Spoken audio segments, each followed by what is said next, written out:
I know you missed us. I know you missed us. I know you missed us. I know you missed us. Yeah, I know you missed us. We back, we back, we back, boo boos. I know you missed me because I missed you. What? I can rhyme sometimes. You're in an awfully good mood. Hey. Well, let's get started then.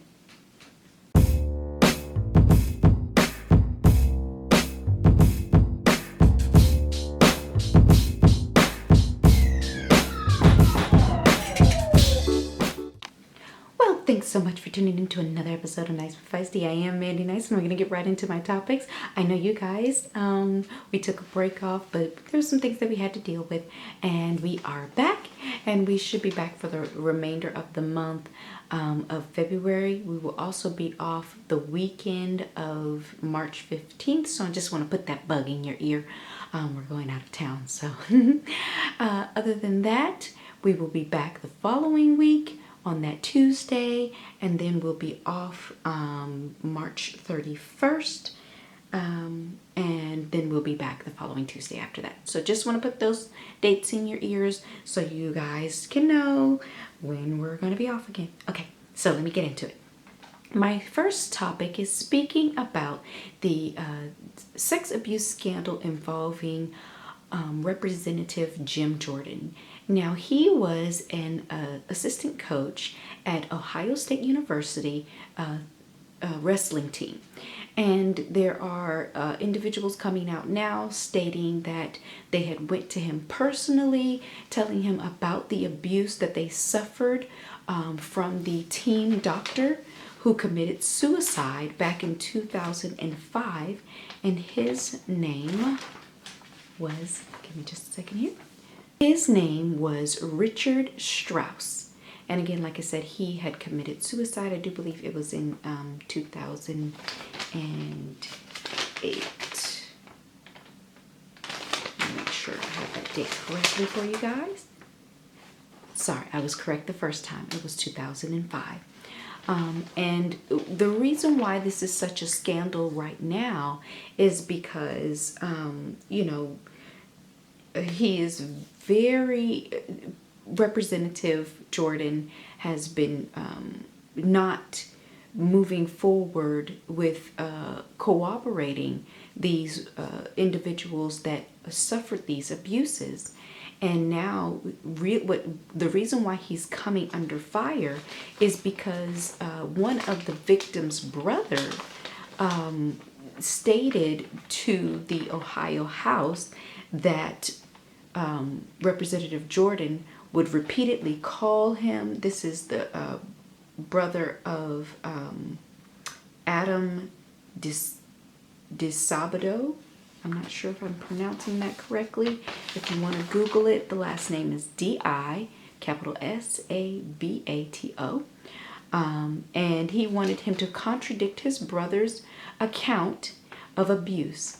And so much so that DiSabato had to actually have a restraining order against Jordan because of his harassing telephone calls and basically just trying to make all of this go away. And the fact that he was actively trying to cover up this abuse, because all of the victims that have come forward, and even a referee that had come forward talking about the behaviors of this previous or this now deceased team doctor, had masturbated in front of him after a game or something like that. And that he also went directly to Jim Jordan to tell him about the abuses, and Jim Jordan did absolutely nothing. And so it's just a lot of stuff going on, and that was Ohio State University, that he was assistant coach on the wrestling team, and he did not do anything to help the victims, and he is still covering up his involvement, because if several people come and say, I know I talked to you directly and you did nothing to help me, that's a problem. My second topic is speaking about the Los Angeles District Attorney, Jackie Lacey, has now secured the dismissal of 66,000 marijuana convictions dating back to 1961. These convictions did disproportionately negatively affect the melanated people, the brown and the black. That's basically black people and Latinos. And now that these convictions are gone, that means that 22,000 people no longer have felonies on their records in California, and 15,000 of those people will have no criminal record whatsoever. And out of all the people that were relieved of these particular charges, this sweeping action now is bringing relief to 32% of black people that had these convictions. 45% of those people were Latino and 20% were white. So this policy not only helped Latinos and black people, but it also helped some white folks as well. So that is that. And I'm going to go ahead and turn it over to Tasha. Take it away, Tasha. Hey, you already know whose turn it is to go second this week. I missed you, boo-boos. I'm so glad to get back up in here.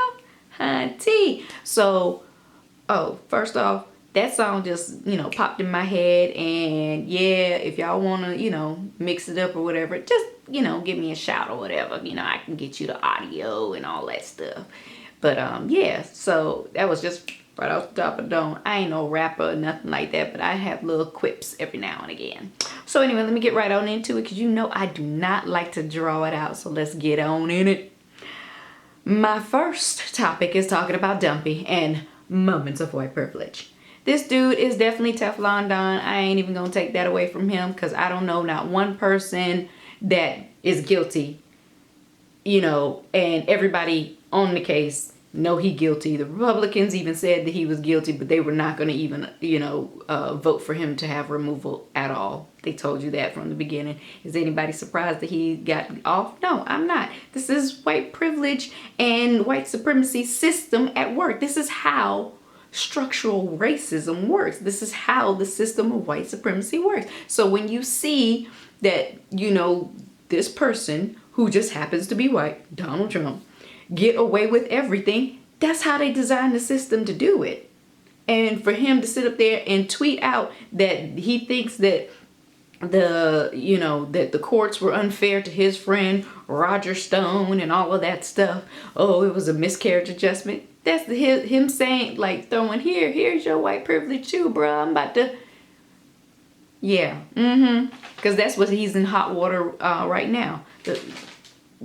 Tweeting out that thing basically was a hint that they trying to get, Roger Stone to either serve no jail time or like 6 months or something like that. Like, seriously. So because of that, and the fact that William Barr has actually done that, he actually went forth and was like, no, we don't like that sentencing recommendation. We want it to be less.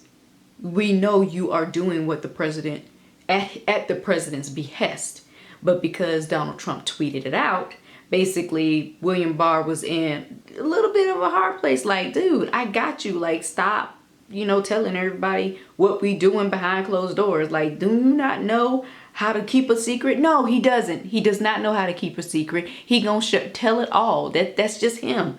Anything y'all try to do behind his back, y'all better not let him know about it, or he will tweet it. Anyway, because of that, now William Barr is a little bit under hot water, and over 1,100 former prosecutors, Republican and Democrat, are now calling for William Barr's resignation, basically stating that it is blatant that he is doing Donald Trump's bidding. So there's even a quote from a former judge, very conservative judge. Matter of fact, this is like the judge that Scalia said if he ever needed a replacement, this was the guy that he would recommend. He said this: the president's public comments on DOJ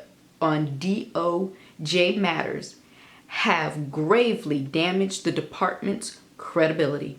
But Mr. Barr's actions in doing the president's personal bidding, unfortunately, speaks louder than his words. Those actions and the damage they have done to the Department of Justice reputation for integrity and the rule of law require Mr. Barr to resign. Now, ain't that something? Somebody that Justice Scalia, which was Donald Trump, was like, oh, I need a Scalia. Well, that Scalia replacement said, your Attorney General has stepped off bounds and he needs to resign. Now, I'm not no expert in law or anything like that. Y'all know that. But what little bit I know is if William Barr was disbarred, he wouldn't be able to hold that seat for very long because you technically have to have a license, I think. I don't know. Maybe you don't. Because based off of what Dumpy's doing, he hiring people left, right, and center that don't even have any kind of experience at all. But my thinking, just thinking this all out, critical thinking, is if you have to have a license to practice law, thus being an attorney, then if you were disbarred, then you wouldn't be able to practice law and therefore you couldn't be Attorney General. That's just my thinking. I don't know. I could be wrong. Anywho, all right, that's it, boo-boos. You know I love you. Bye. Well, thanks so much for tuning into another episode of Nice But Feisty with Mandi Nice and Tasha Feisty. Ooh, ooh, yeah. Have a good one. Oh, and one more thing. Make sure you like, comment, and subscribe. Thank you, guys. Bye. And share the video. Do that.